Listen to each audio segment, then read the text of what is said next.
lwaki tuli bannayuganda abenyumiriza mu Uganda eyattu kituufu nnyo omwami Kisenyi weebale kumpa mukisa guno era sebo njatwala omukisa guno okulamusa kwabo n'abatuuliriza nembeebaza gye batuusizzaako engalo wiki yonna okuva ku lwokubiri oluwedde bwe twali ffenna okutuuka ku lwokubiri lwaleero Omukenkufu Nyanzi Julius tolimbye nva mu Prof Bio Research tuli awo ku Bombo Road abasinga bamanyi nga Hotel Equatorial mukoona awo wali ku nkulungo ebimuli awo bakati kyatuuka ku fountain yeyo owange yatukookonyako bukookonya oba neekolawo emyezi egiwera emitonotono kituufu nnyo awo wennyini we tuli ekyemmanga awo ku nkulunga waabeeranga amazzi awo gye baayitanga ebimuli bya Jennifer yaleka omukululo ogwo naye maama maintenance is the biggest problem mu Africa okulabirira oteekawo ekintu naye okukirabira kisigale nga kikola n'emigigi emirala gisange nga kikola nga bwe kiteekwa okukola aba n'okusingawo ebyo bye bimu ku bikyatusoomooza oba abakulu tebabiraba because resources zoteeka mu kintu ate n'otakikuuma kati oba wateekawo kyaki kuba abantu bambuuza nti Prof Bio Research nga togendanga bweru nga banno sebo togenda nembagamba nti ate nakitandika ate bwe nkireka ogende bweru omwana obanga agwawuzadde ate n'osuula oli mutuufu tekiba kirungi so nolwekyo ndabira ddala maintenance yaffe y'ebintu okugusa ebintu sustainability olaba kati n'amataala wano kozi bypass gayakako nga bakalonjinga kati tekakyayaka waliwo kino ekitaala ekiri wansi nga okkirira obudde ku Fairway Hotel ng'ogende olyoka okwate Acacia ekitaala ekyo kyayakanga nga kisobola okwaka kilomita nga namba naye kati wadde n'akazimeera bwe kati ne tugamba eyakiteekawo temusobola kulaba nti kyavaako dda kibinyo abo bannaffe bamagulu meeru we batukubira tasobola tandika kintu nga tebamalaako nakyo ne bweba company asooka nakola feasibility study n'alaba nti oba n'amalako n'akolamu feasibility study n'akolamu visibility ng'olira tibanagiraba n'alyoka agiwandiisa takola kintu nga takiguse naye waffe wano twali tuva n'ejjinja wano mu mwoleso gw'ejjinja nga bridge tekyayaka olimba eyayakanga ne tugamba kale waakiri naffe bwe tunaba twekubisanga ebifaananyi onagamba this is Uganda tekyayakako wadde n'akatala n'akamu tekyayakanga luli bwe bagironkingira so n'olwekyo namujingawo waali ate ng'ekyo kyandibadde tourism gundi sport kitegeeza nti tuba tetuli ready ebintu bye tukola tuba tetwetegese bulungi kyova olaba bitulema okumaintaininga n'okugusa ekitali kirungi tulina okulwana ku bulwadde obwo obulwadde obwo bubi nnyo butumalawo ate abantu tebafaayo balaba kiri nnomo tekiba nnomo kuba resources ziba zagendamu bwe ziba zagendamu temukkirizanga kintu kufiira mu kkubo kuba propose ewandiikiddwa buli kimu mu kitandise kati zino baasi ze tulabako zino eza orange ezo nayo pulaani yali nnene nnyo ne bagamba mbu simanya we tulituukira oba bagamba nti 2 nga zonna zibunye zituuse n'empigi zigenze ziizo zikoma n'ejjinja naye zakoozimbira muno bw'otuuka wali we zipaakinze ebimu enfu okwata ne ku mutwe ne weewuunya n'ogamba twetaaga saala tugende mu kereziya mu makanisa tugende mu mizikiti kubanga kintu kitono nnyo tetwetaaga divine intervention tetwetaaga sabasaala kubanga ffe tuba tukira ti balubu eno ezikidde katuteekemuki endala nti wano ebitaala bino gundi fountain tekyayiwa amazzi tuconnectinga buto national water we eriwa oli kasita yamalo kiteekawo nga ezize abazibaze ku lupapula maintenance zero anti kati kiraga tetulina patriotism tetwagala nsi yaffe tetugirina ku mutima kubanga omuntu alina ekintu ku mutima ebbalubu weekuba ewuwo togamba kasita nasika amasannyalaze nogamba wange katubere mukizikiza kasita mwegali amasanze temugalimu mwegali ate kati kyekirala kyemwagala abazzukulu baliteekamu ate batya amuzzukulu alina okusanga ng'eyaka oba eyaka watts 10 n'ateekamu eya 5 oli mutuufu oba enywa nnyo n'ateekawo sola nkuwulira ne muba nga mwogerayo progress n'olwekyo era kitulaga n'enkola yaffe n'empangaala yaffe mwami Kisenyi kyovula ne bizinesi zaffe teziwangala sustainability nzibu nnyo ebintu okubeerawo bannaffe batukubira olaba Ford yafadda ne Ford Motors ekyaliwo nnyo ekyagenda mu maaso ate ekikusesa n'agikulira sina wa famire ya Ford nenga bali babeerawo famire weeri eyina sse bolaba gundi ono JP Morgan and yafadda ne Morgan and Chase company banka ekyagenda wa ngundivu tata yafadda original naye tata ekyagenda muki kati oli asobola okulowooza twogeddeze bweru ate madivani akyagenda owawano gwe tulabako era osanga n'ebizimbe nga babitumpu Dubai semanya mpu Dubai mu Dubai oyo yasooka naye nga baana be bazzukulu actually bali yali madivani oyo yasooka okukamula ebikajjo ne kati bano bali mu third generation abaliwo naye kyagenda muki mukyagenda mu maaso mukwano bamuzika Kololo senior ne mukwano ekyawamba eri kati muri estate ba diversifying nnyo ne kati simanya biki bye tukopanga ffe bana Uganda abasajja bano tuwangala nabo tukopayo biki tukopaki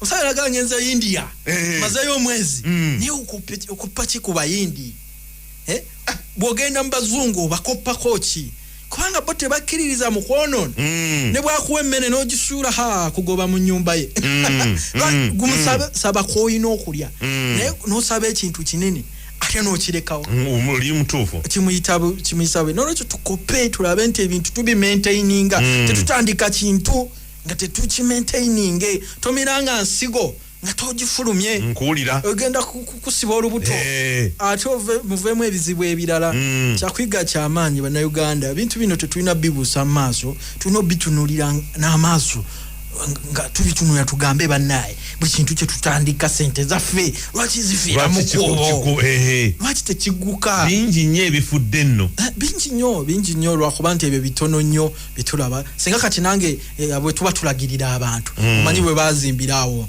twali tetunaba kujja mu kibuga Prof by research twali eri mu kyalo emasanafu ne kati wafuuse nayo kibuga nkuwulira ne kati singa ngamba awali amazzi agayiika wakyema ne kati eyakava bukoma nsimbi tajja kugasangawo naye ng'ako kewayogeranga kubona nga bandagiriranga wali amazzi agayiika n'ogalaba gogage gaali gayiika mu fountain yali mu kibuga n'olwekyo kyakwiga kyamaanyi tukuuma ebintu byaffe bino ebintu tubikolera abaana n'abazzukulu tetwekolera ffe ffeka ne kati muwala wange n'Abakenkufu tajja kulaba ku mazzi ago nga gayiika ne bwe naamuleeta mu kibuga tajja kumanya tajja nakukimanya kino oba kiki alaba abantu batudde naye singa asangawo amazzi abamusanyufu n'omuzzukulu naye n'agasangawo awo tuba tusenvudde naye nga tulina okukyusa endaba yaffe y'ebintu mindset nga bannayuganda tumaye buli kye tukola kyaffe oli muto tobanga mugwira toyiseemu buyisi naye fa ku kintu kyo olabe ng'okikola n'okwagala kubanga kijja kuyamba abantu bo bangi nnyo n'olwekyo beebaziza nnyo olw'okutuwuliriza Prof by research we tuli awo tuli mu health ne wealth twerwanako okulaba nga tukyusa ebyobulamu n'enfuna yaffe ey'omu maka tusobole okukola obugagga obw'ensibo kibagiyita family business nga obugagga obwaffe buva ku generation ne butwanvaasinga generation endala kikulu nnyo okulaba nti tetukoma bukomi ku generation emu naye n'abalala boogereko nti jjajja wange nti bebakola kino kati nze jjajja wange yazimba kereziya y'Enankulabye yawaledde Fatima njimanye wali mukiwunya baji yagizimba ate yawayo yo sente nyingi mzo ibikorwa bamubulamu n'ekkubo eddambaawo ne kati nange engaziwa bw'olitambulirako n'olaba omukululo gwe yaleka n'ogamba nange nina okuleka omukululo wayakola kyamaanyi nnyo yesebo kati tebereza singa yayina talina kye yali akoze kati nandibadde wali abafaaza ne bafaaza abajja mu mbeera eyo byonna biva ku ndaba ya bintu yesebo omuntu atamanyi akola ensobi nnyingi ate n'alowooza nti ye nga ye yeetaasizza nga bw'olaba enkima bw'esalawo okutema omuti nti omuti guno guliko obuuka bungi netamanya nti etema nyumba yaayo bw'emala okugutema n'ebibala omuti gwe bibadde buguwa ekyo nekikomaawo enkeera ng'etambula walange gambo wange kino ekibira temukyali kye tulyamu ne wetusula wakola ki kibi nnyo kati Uganda naffe kye tuli mukola tuli mu kutema emiti mwe twebaka tuli mu kutema engalo ezituliisa naye n'olwekyo ngaffe abantu tulina okwerwanako ne individual effort kintu kikulu nnyo ekyokulaba nti ffe tukyusa endaba yaffe y'ebintu nga si kinoomu kubanga aba individuals be bakola family nekola community nekola gundi oba parish oba division tutandikira wansi ku muntu omu ku family ku muntu omu tata mama abaana ne bagenda nga tugaziwa ne tufuna Uganda naye nga bwe tunabeerawo nga tetunabakyusa ndaba yaffe kisuubira tetujjagenda mu maaso tubula tuvaayo wano buli lwakubiri okubaako ne betugamba abantu bannaye mukyuse endaba yammwe y'ebintu mubikole bwe muti ne bwe muti mu mbeera eyo nga tugezaako okwezimba economically ne health wise mu byobulamu n'ebyenkulaakulana era nga bwe tubadde awo ssebo twatandika ne economic distillation abantu bagirabye amaanyi gaayo economic distillation twatandikira ku mazzi agataapu osobola n'okuseka n'ogamba oba kino kiki boogera naye nga galiko ssente yesebo ne tuvaawo ne tudda ku ntangawuzi jinja abantu bali tebamanyi nti jinja osobola mugattako omutindo ne tuvaawo ne tudda ku calyptus kugeri gye tusobola okukamula oil okuva mu bikola bya kalitunsi twavaawo ne tudda ku masanda ga payini ne tutegula abalimi ba payini nja kukozesa ekigambo okutegula ng'abavubuka bwe boogera nti omuntu bw'aba akwamye emmotoka ng'ekwamye otegula ki otegula ntegule ogitegusa maanyi naye mala neetereera nedda ku kkubo n'olwekyo ne tutegula abapayini ne bamanyaka era ndi musanyufu batandise omukamula bakola katampetine ako kayitirivu katampetine n'olwekyo mu buteerabira abantu baffe olwali njagala tetutunuye aba Rosemary tuyingide Rosemary bangi nnyo abasinga babadde bamulima bulimi ne basigala awo ne bagamba nti ate omutindo tugongeddeko tutya wow aba Rosemary nabo sijja beerabire kubanga bamulimye Masaka banabuddwa eyo yonna eyo bangi nayitanga ogamba nti kino leero kiki kino yebambi Rosemary afuuse Rosemary bamulima Sembabule Masaka Komansimbi Fotupoto Uganda yonna bambi balimye Rosemary ne kale simanyi abamulimisa nete yakomawo anti kati abamu babadde batakula mitwe nga bagamba nti oba ate tukole ki abala bamusaawawo abalaba tukole ki nga tetulaba Rosemary makulu gakyalimu temumusaawa mulindeko temumusaawa wabula kinalaba nti ba community development officers ba CDOs babu bajja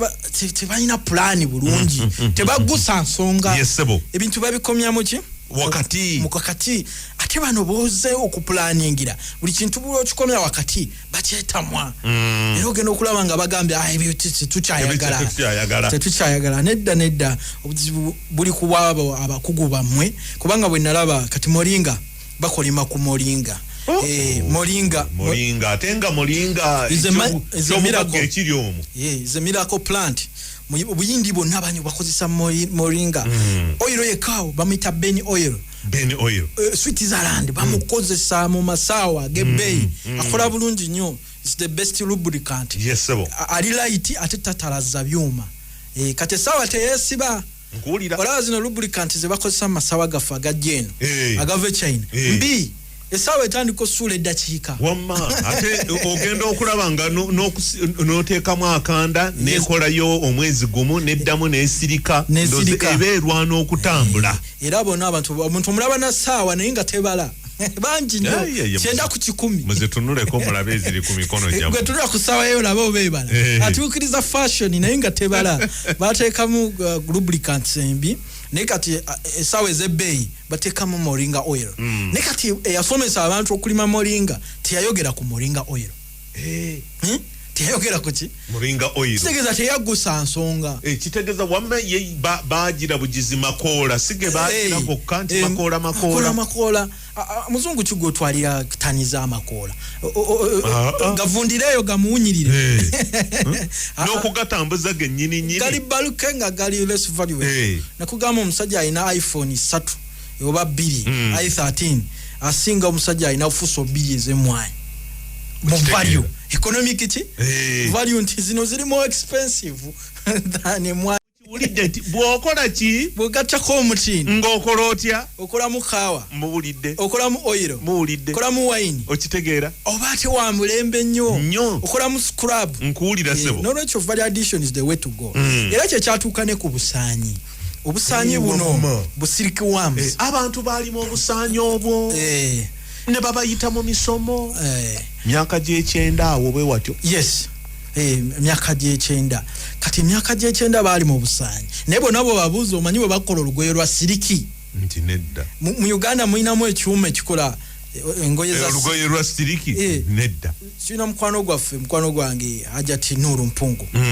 Alete gomase za siriki. Tegulwako. Ab'omukyana n'obano abakyala bakitegeera bulungi nnyo. Naye kati mu Uganda yonna technology okola siriki talimu. Katutandika otyo kolimira obusaanyi nga end product temunana gitandikako temunabafuna capacity. N'olwekyo oluusi ebintu tubiraba bubi. Tubiraba upside down. Ninge ensobi yaffe. Kubanga siriki ngweza siriki za bei.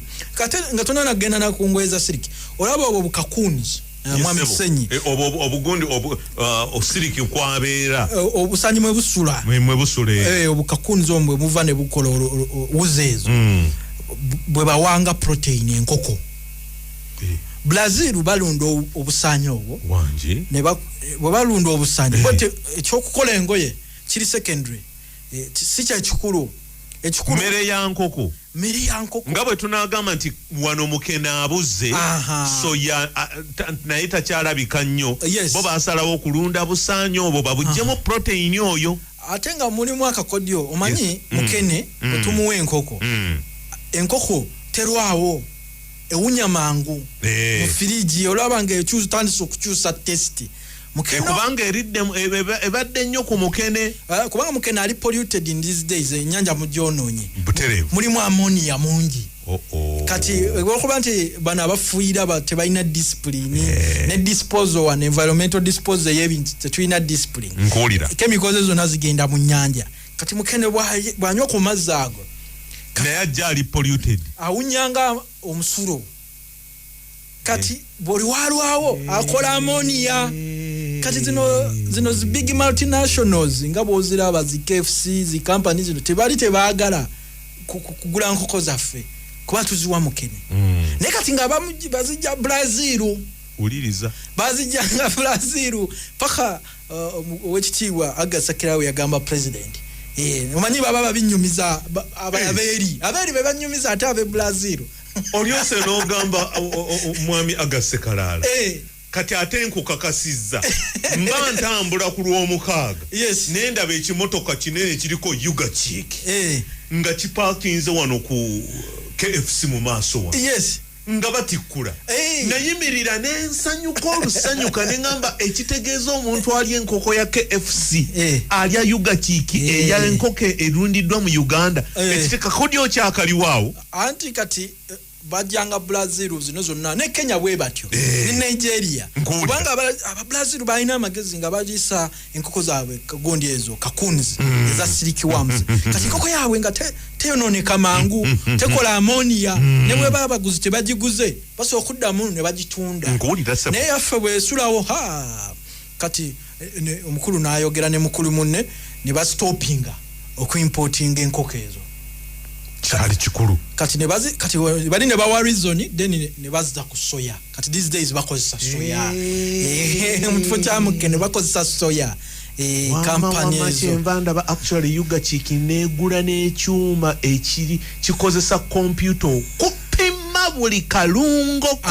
konna ke bateeka mu mmere eyo yes ebintu kati science atenze kino emboozi mbadde ate yo n'agitege mbaddawo naye kwegamba nategerako ekimu naye kwegamba omanyiro obutagattagatta naye kati ate gwe bw'obigassegase n'endyoka nfuna lwaki bulijjo ng'amba nti emmere ya yuga kiiki yesingayo obulungi gy'oba oliisa ng'abantu abamu bagamba nti amayagongera bwogezi naye mbadde n'omukenkufu wano nga tubyogera nedda baziregulatinga kati enkoko ne bwesulawo sigaza standard gundi empunya smell my smell is also a sales point enkoko yo weba nga si ya mulembe bali multinational balina formula standard formula ebagobera no lwekyo kati olaba nti oba obusanyi nawe bekola ko mu omulimu business weri y'amaanyi basobola okutunda nga bukakuni ne babutunda bana abalunde enkoko ku large scale nkuwulira sebo bawadde reason lwaki nti mukene mu pollutants enyanja kati mukene ayina ammonia mungi kati ate ammonia oyo bwagenda mu nkoko ewunya nnyo kati bali tebaagala zi big multinational kati mutandike kakuni farming oba siliki worm farming mukole engoye mukole okola siliki si kizibu butereo lwakuba nti saagala kugenda nnyo mu bintu bingi kati textile engineering asijja gendayo kati Kyambogo bandibadde kati balina research gye bakola mu ekyo bannange nga n'ekyuma ekigira siliki nga nakyo baatandika ddo kikola ki okukikola be balina budget ya government zisina budget ya government bannange kwa kati ebintu ebimogala n'emisalaba weetisse mingi ate nga balina jatika nga bo balyawo bali ku luseke bali mu kuluseke bayimba bebase babongotera kuli kuluseke ne ko balina okukola kati ba developing a course ekola ki esomesa abantu silk technology tutandike okukola engoye za siliki wano tutekewo ban ku importinga ki siliki abantu balunde usanyi bobamalo bafuneke engoye bukakuni babuwe aba poultry farming ne bukolanga animal and poultry feed kyekyo kyokka kuba kati education system lwakuba wano tebatwebuzaako zezimu ku courses ezo zibandi badde bateekawo kati ne baziteekamu amaanyi n'endala ya precision engineering precision engineering ennuma abaana basoma engineering ate ne batambula ku street bakeba ntaddewo precision eriko eri mu mbeera ya kuwagala bya bugagga eby'omutaka kati nga bolaba Botswana gyeri bawagala diamonds zaabwe baziwagala bazisima ne bazeewagalira naffe twandibadde twewagalira golodi waffe nkuwulira sebo omusajja n'atuwa grams 10 eza golodi mu commonwealth ne mukuba engalo nga mwe mulina kilo ne kilo mulina tani ne tani nkuwulira ziri wano ffe twandibadde tubayita ne baddukira wano Captura 7 Hills of Kampala ne bamala ne badduka ne tubawa golodi kilo 10 omuwanguzi kuba ffe festos ne kati tumanyi kumwoza tumanyi mukola ki kumwoza atenga golodi tumwoza tukozesa technology ya precision engineering nolwekyo bizimbi kyali bingi ne tujja kwerwanako mpola okugoba obutamanya nolwekyo nga tuzeeyo ku Rosemary n'aba Rosemary kyekyatuukawo Rosemary kirime kyabyafaayo era Shakespeare bamubuuza okozesa ki yabagamba nkozesa Rosemary era n'agiyita herb of remembrance kitegeeza omanyi Shakespeare ali teyeerabira abatamanyi Shakespeare ye musajja omungereza akyasinza okuwandiika emizannyo n'ebitabo ne poems ndoza abantu abali mu line ya Shakespeare abali principled ndoza Alex mukuru mukadde wa foyo principle era olaba n'emisanyu gye 20 years agamba lulimi banana ali strict nnyo kati ne Shakespeare yali strict nnyo bw'atyo naye nga teyerabira yalina memory nga nnungi ne bamubuuza n'agamba nkozesa Rosemary era n'amuyita herb of remembrance ate science n'alaga nti Rosemary ayina ebirungo ebiyamba ku bwongo nga canosic acid rosmaric acid acetylcholine stimulating brain okuproducing acetylcholine acetylcholine ye joint nga bolaba bwoba okoze wiring wabaawo zi joint zigatta wayemu kundala kati ekyo kirungo bwe kityo bwe kikola nti brain ina neurons nyingi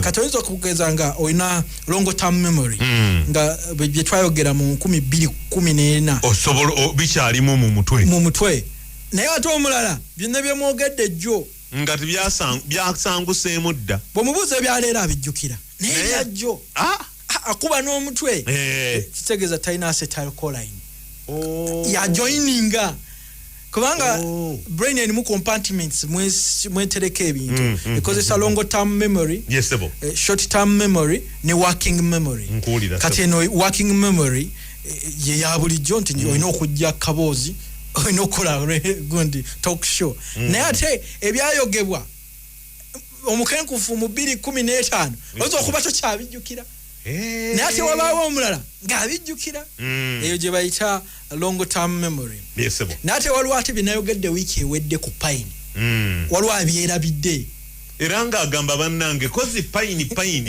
era wano waliwo akubuuzizza ekibuuzo n'agamba nti mbuliza thank you for the program munyambe I need to know more about night rose seedlings how and when to plant them how many inaneka sebo oli wano tokwata ku kalimi tutandika butandisi how many kilos that make a liter of oil ebyo byonna jesse tula butuzi kwata akakalaamu ogambe nti ekitabo ky'Omukenkufu bw'oba kati tokiggulangawo olunaku lwaleero kiggulewo genda mu maaso sebo so n'olwekyo Rosemary twogera ku canosic acid kasi Rosemary naye tulina otandika okumugattako omutindo abantu baffe bangi nnyo tebakimanyi nti Rosemary bugagga bo balina amakoola era akugamba nti amakoola nina ttaani 10 amakoola nina ttaani 5 yes amakoola ago malungi naye tusobola okugagattako omutindo tutya nga tukamulamu oiro ono ye oiro wa Rosemary sokolete tulabe ebirungi bannange bisookera wange kubanga abalungi nze mbamanyi we bali owange akantu sinaba nakakayiwako nga mpulira akawoowo kankubye ennyindo yesebo oyo gwe bayita Rosemary wow Rosemary kawunya bulungi it's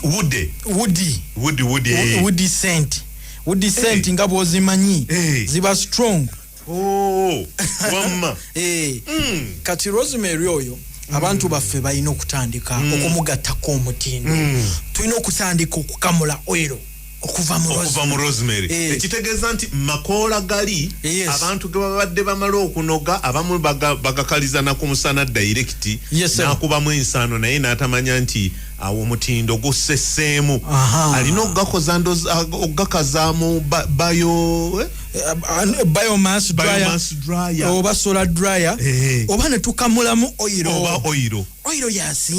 yasinga ekyo nze nange nakikakasa mu buli kimu oil yasinga kituufu nnyo kubanga oil ono awangala emyaka 10 wangi abamisiri baziraganga abafalaawo nga bakozesa Rosemary ono bakita embalming okuziraga okukola mummification bakozesanga Rosemary ng'akolanga preservative wangi ogundi eyo kugamba mighty netavunda nga bakozesa Rosemary newangala emyaka egyo gyonna oyo Rosemary era Rosemary oyo bamukozesanga n'okujjanjabanga obuzimba butya oba prostate tumors bakwatanga buto w'ensogasoga ne batonyezaamu Rosemary n'asiiga awo awazimbye nateka ketchup ebuguma nkuwulira ekibayita hot compress nkuwulira sebo bizimba byonna ne bitolokoka ne modern day science ekiraze rosemary is the most powerful anti-inflammatory oil tamanyi bizimba oyo rosemary wanji ekitegeeza bano waliwo abafuna inflammation batusamba mupiira ne bamukuba omugundi ne gulungula kuba bamukubye oba vivi yes ako ka oil n'akasiiga bw'ati awo kayingira munda kiba kiwedde rosemary era bulijjo rosemary tulowooza kunywera nze kamubutuufu kankubuulire nze rosemary mbadde munywera bunywezi mu caayi mpozi n'okumuliira olumu mu muceere nga nfumbye ne bikoma awo muyitirivu nnyo kubanga n'abaami abazimba hydrosil eyo okuzimba kw'emisuwa egyo egigenda mu kisawo ky'abasajja yesebo osigako rosemary ng'omutadde mu nsogasoga ne gitereera wanji akikozeeko nnyo nakikozeeko nnyo tuve mu kibokisi gundi nali make sister Antonia nakamya she's a senior pharmacist yasomera mu bazungu obungereza yali atendera rosemary nga ndaga obujulizi mu research gwe bali mukola nga naye tamanyi namugirayo nze ebyanga akatabo kange yasirika busirisi nagamba rosemary muyitirivu nnyo rosemary muyitirivu bulijjo ekitegeeza abatugambye okumulima baatugamba okulima rosemary mu butuufu bwayo naye olugendo terwagguka kuba yanyumiza nti bali bakozesa oil okukola study ku sukaali bali mu clinical trials abalwadde basukaali ku balwadde basukaali kola trial ku abantu abali diabetic naye nambulira ku results za clinical trial ne mugamba kati ate nonno waliwo ne bino otyo niyewuunya nga ate byange biri well recorded ne mugamba gatta ku research yammwe naye nga rosemary ne ku balwadde ba sukali bali diabetic increasing insulin production insulin n'avaayo mu pancreas nkuwulira nadda mu musaayi nayo kyayo kya sukali metabolism ya gundi ya sukali sokoleke nga ntonyezaako kano utika matonda 5 mazzi agabuguma n'onywa nga tonaba sukali abalansinga bulungi rosemary oyo oyiro muli ku kibanna kyokka ate bana Uganda diabetes abamalawo bifudde bugumuliringa bugumu abantu basula n'ebiwero ateekako ekiwero amagulu gagabulwa abula gakwata agateeke mu ic bensen erimu ic nenga ayina eka emanju eya rosemary naye okugatta rosemary ku disease ye oba okulipinga benefit kikyaganye nkuwulira n'olwekyo rosemary bugagga rosemary ddagala ly'amaanyi nnyo ate nga liri well researched nalabadde ndaba wano ne research nga bamukozesa amabeere gano agagudde ne skin sagging of the skin atoninga ekitegeeza omugezi akola ekizigo mwami Andrew Mutumba awulidde akola ekizigo nga kirimu kaloshoni iwamu rosemary olaba n'abaana bakola body shaming ku mitimbagano abakyala banzako zino tebakyayagala kwambala bulega abawala abato nga laba yeematira yeeriko naye abaana basakolinga ku mabeere bakola body shaming okumulaga nti wadde byonna obikola naye wano wakyabulamu naye katobonaabona naabo wekwate rosemary ate rosemary omugata ne oil wakakomera n'obiteeka mu shea butter notandika ngo massaging gatoninga skin toner y'amaanyi ezamu collagen omanya shea butter rosemary nakakomera oil wakakomera obo kimaze kubanga omuntu okusaginga collagen protein ye connective tissue elastica eba etadde notandika oyika emikono notandika okuyika amaaso eyebags ekitegeeza omuntu ayagala ka face ke kasigale nga kato nga tafunye enkanyanya kuyika rosemary oyo kyovula bamuyita anti-aging oil anti-aging oil kano olowooza tugenda kaleka wano siraba bwe kaddawo omanyi fena tulina okukaddiwa kituufu naye kaddiwa bulungi nga toyenje buse omukadde anyuma okutunuulira waliwo omuntu golaba mu myaka 6 naye nga skin yali faamu nga wana naye ate omwana owa 27 n'abeera wa 7 nga yenna ayise lines. Rosemary oyo azaamu collagen. Omukenkufu wanjisebo soko nkwatideko katono onanzikiriza ndoza n'obubaka tujja kubongerayo mu mukaka.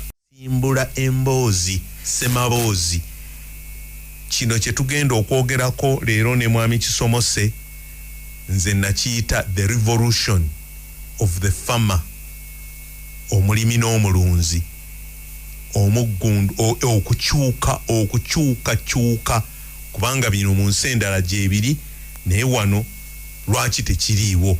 Ffe tugenda kukitandika, balitusangayo kale sebo. Amina Omukenkufu Julius Nyanzi webale nnyo mwami Kisenyi olw'omukisa guno gwompadde era kantwala omukisa guno okwongera okwaniriza abaakatwegattako n'abo bonna betuvudde nabo omusawo yaffe ewedde. Mwebale nnyo, mwebalire ddala, mwebale kwekuumira Akaboozi 87 akatonyeze 9. Omukenkufu Nyanzi Julius yali omabega w'omuzindaalo. Tuli mu kwogera ku bintu bya kwekulaakulanya ate nga bya bulamu, health ne wealth tubigatta wamu okulaba nga tusobola okugenda mu maaso.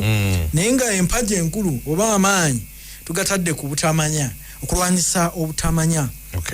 Twagala tujjewo piira eyo kubanga wakati w'obulamu ne health empaji eriwo ekiremya butamanya bw'obusangulawo bw'ogisanga byegatta bulungi ojja kulaba abantu bagagga ate nga balamu. Era wano noono se baakubuuzizza nti mbuulize Omukenkufu mwebale nnyo, mwebalire ddala, naye Prof mumbuulize nti bw'agamba oil onali antioxidant aba ategeeza ki kati naye agoba butamanya.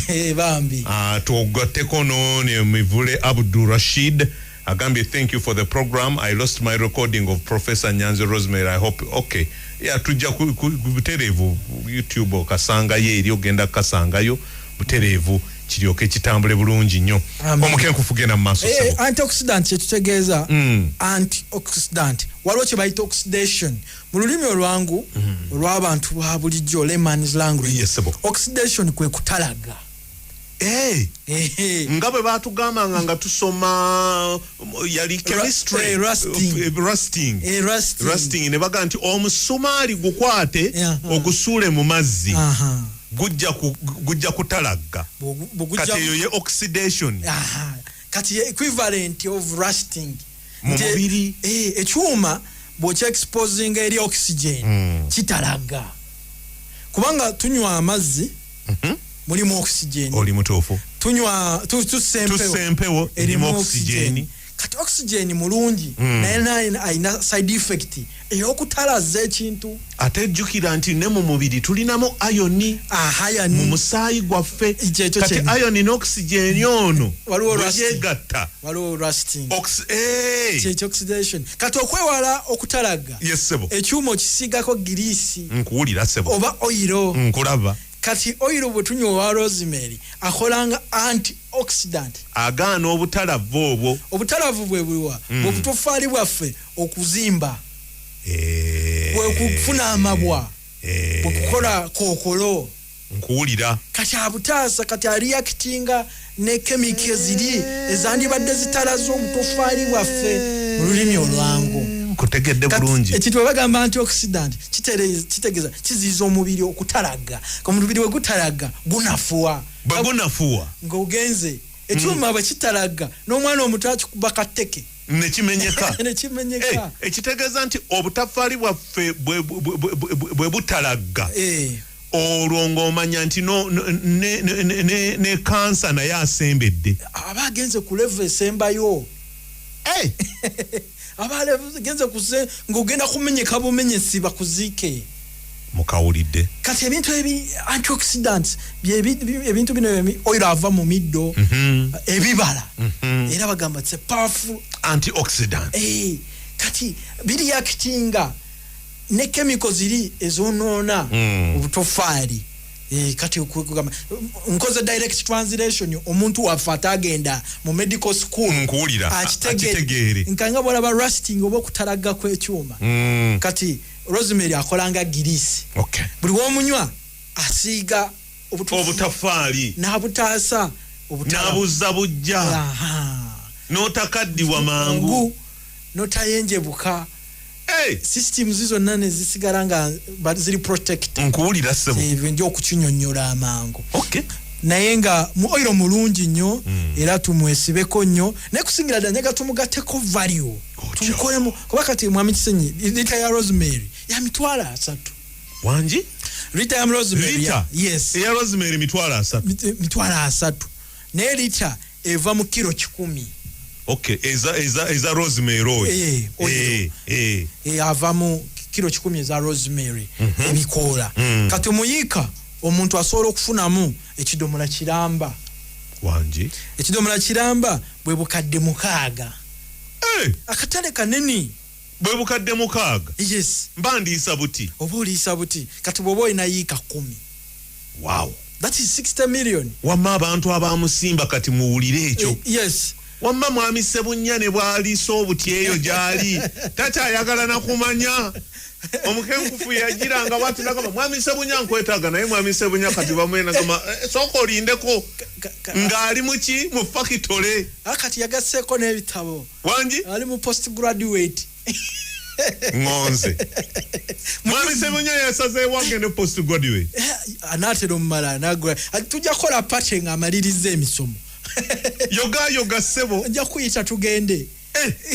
ng'omusajja ali practical and academic nnyonnyo yasoma ate nga ali practical nnyonnyo yensi gye twetaaga n'olwekyo abalimi ba Rosemary tebennyamira tebalina kufuuka depressed bajje ku Prof by research tubafunire ekyuma ku kibanja mpola batandike okukamula oil ate tubaguleko akatale kanene era speak resort ono z'omugaga Sudiri contract ye nasooka okufuna kuba supplying Rosemary oil musawuna zaabwe zonna musawuna zaabwe namwekuba negenda nenda ba procurement manager gakawo kamutta nagamba bannange kikino nga tayagala kuva wooli nze najangaza okusaba ekisulo we nasula kumbe direction enjagala mulimu mbuterevu ako kakodio kalungi agenda okulaba nakama naye ssebo ojja kunsonyiwa nkubuuzeeyo ako kaki keweefuyidde nga kanzi kakanyiza abakozi eri babadde bankyankalanyiza naye nze kakanyiza ssebo ne muwa plan oyinza okukateeka mu sauna naye mpaayo obubiri tugezese bakirayanti ne babwagala nga nkutula ddiiru agenda okulaba nga bonna bakkakka yazze ne bistress bye byonna n'enkyanga akomawo gamba nti owange bw'otuula eri ovaayo kakkanyoddeeka nga mu butuufu oli musanyufu n'olwekyo olabira ddala nti abannaffe abalimye Rosemary ebuddu tumugatteko omutindo oyiro tadiba oyiro awangala emyaka 10 tayonoonika ate ng'alina emigaso mingi oyiro ono bw'omuwa abaana abato kiba kiyitirivu ngoba oyagala akaanako kabenga oba omwana wo sente tekabakana omwana omusiiga wansi w'ebigere bw'atandika okulya okumuzimba obwongo omusiiga wansi w'ebigere kati gwe ate gw'osiiga wano awabeera sujida olaba abasiraamu balina sujida amanyi kati awagatta buterevu ku pineal gland brain ebanga esaza egatta gagamba omusajja alina obwongo busaza buki busaza nga katika kibiriti Rosemary mulungi n'abakyala bamukozesa okwoza mu ndira bwe bakola V-steaming waliwo abakyala abalina ekigalanga endometriosis abafuna cramps n'abazibikira enseke bamutonyeza mu bucket n'asitamako ayuza bulungi nnyo ne bwe wakava mu periods nga oyagala okwoza byonna ebiveeyo byonna ebibadde bisigaddeyo okozesa Rosemary n'olwekyo Rosemary bugagga ate nga bakola cosmetics preservative akola ngaki preservative mu kifo ky'okuteekamu ebiri artificial be preservative ne byonoona olususu n'ebiri na biki era bateekamu Rosemary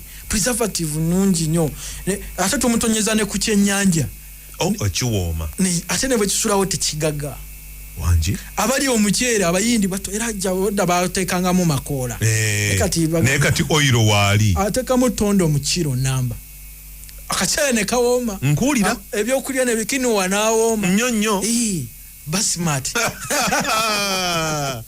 ayayaya ebintu babityo bitambula nkuwulira n'olwekyo value y'amaanyi naye kye tulina okukola abantu beekolemu ebibinja oba group nga muganda wange bwatero baga cooperative they can cooperate bajje tulabe ngeje tubafunira ekyuma bakamule oil oil ona ajja kubayamba okwekulaakulanya kubanga olwedde amakola abagayina kye batayina kyuma na katale kati ebyo byombi Prof by research abirina mujje muyige skill lema kusonga busonzo gavumenti bakirete jangu osooka oyige bulungi jangu oyige tukigiza okamula ate tuke kyuma kye kimwe kikamula entangawuzi kye kikamula khalitunsi weewaawo kye kikamula omujaja kye kikola ne distilled water kye kikamula oregano nkulira kye kikamula peppermint byonna ebyo kye kikamula rosemary kimu ekyo kati ova ku ekyo oba oddawa tuli ku Prof by research yesebo 0702 weewaawo 06 emu mukaaga 52 yesebo kanjiddemu eri 0702 06 emu mukaaga yesebo 52 okay ne MTN eri 0779 51 9 mukaaga yesebo 52 Prof by research wotusanga kwikotorio bajja tujja kulaba engeri gye twewagala ekyuma kiwagala kyuma weewaawo Rosemary bajje nabo tuwawagale webale nnyo ssebo amina akumata kumira mpeera amina ne wiiki ejja ssebo tujja kukulinda yesebo weewaawo osigako mu kyenyako ka Rosemary mwami kansigeko ate olowooza naddamu okwerabira nga n'ebyemyaka 2 emabega byonna bikomawo bulungi nnyo bajja kuyita Shakespeare wa journalism nnyo lwaki nedda ate nze omanyi oyo Shakespeare amanyabo soma novels baatutyanga n'otutya nti oyo yatwala mu literature nti oyo yasalawo author we yali Shakespeare oyo nga ffe tuli tutokota ate lyawa khane siyo nekkiriza nnyo kale buterevu ngana wange Kabazi kubiri tugamba tutya